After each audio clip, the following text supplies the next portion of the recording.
நண்பர்களே, நான் நண்பர்களால் ஆனவன். நண்பர்கள் சூழ வாழ்ந்து பழகியவன். நண்பர்களை உறவினர்களாகவும், உறவினர்களே எனக்கு நண்பர்களைப் போலவும் எப்பொழுதும் என்னுடைய பயணம் தொடர்ந்து கொண்டிருக்கிறது.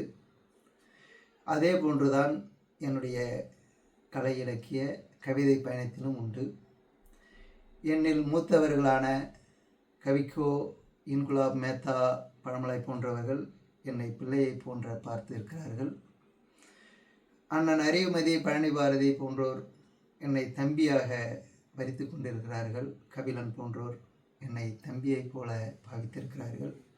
சமகாலத்தில் உள்ளவர்கள் தோழர்களாக, நண்பர்களாகவே நான் என்னுடைய பயணம் தொடர்ந்து கொண்டிருக்கிறது. அது என்னுடைய சுபாவம், இயல்பு. அப்படி அறிமுகமானவர்களில் அன்பு அண்ணன் கவிஞர் பழனி பாரதி அவர்கள் என்னுடைய எல்லா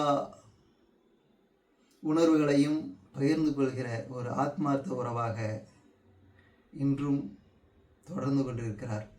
அது எனக்கு கிடைத்திருக்கிற பெரும் பாக்கியம். இந்த இயற்கை சூழலில் அது ஒரு பெரிய மகிழ்வு தரக்கூடிய நிகழ்வாகவே எனக்கு தொடர்ந்து கொண்டிருக்கிறது.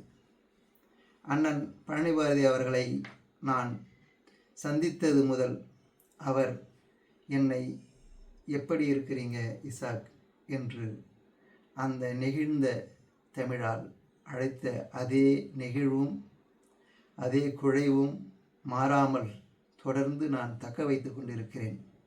அதற்கு அண்ணனுடைய பண்புமிக்க உணர்வும் உறவும் மிக முக்கியமானது. அவருக்கு என்னுடைய அன்பும் என்னுடைய வாழ்த்துகளும் என்றென்றும் உண்டு, இன்றும் உண்டு. அவருடைய நிலவு ஒரு கதை சொல்லி என்கிற தொகுப்பு சமீபத்தில் வந்தது. அது குறித்து முகநூலிலும் நான் எழுதியிருக்கிறேன். ஒரு கவிதையை இன்று தரலாம் என்று நினைக்கிறேன். வட்டமிடும் கேள்வி. வட்டமொன்றை வரைந்து கொண்டிருந்தேன். வட்டமொன்றை வரைந்து கொண்டிருந்தேன்.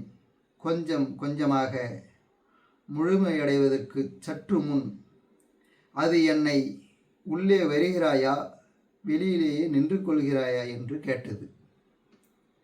நான் வட்டத்தை நிறைவு செய்ய விரும்பவில்லை. முழுமை என்பது உறைந்த இருள், தேடலின் நிறுத்தம் என்றேன். அந்த சின்ன இடைவெளியில் அது என்னை பார்த்து கொண்டே இருந்தது. வட்டமிடும் கேள்வி. இந்த கவிதை அண்ணன் பழனி பாரதி அவருடைய நிலவு ஒரு கதை சொல்லி என்கிற நூலில் இடம்பெற்றிருக்கிற கவிதை. வாழ்வின் யதார்த்தத்தை, அரசியல் சூழலின் தெளிவை, சமூகத்தினுடைய நிலையை இந்த கவிதைக்குள் புதைத்து வைத்திருக்கிறார் என்றுதான் நான் சொல்லுவேன். அல்லது புதைக்காமல் புதைத்திருக்கிறார், வெளிப்படுத்தாமல் வெளிப்படுத்தி இருக்கிறார் என்று தான் சொல்ல வேண்டும். அண்ணனுக்கு என் அன்பு,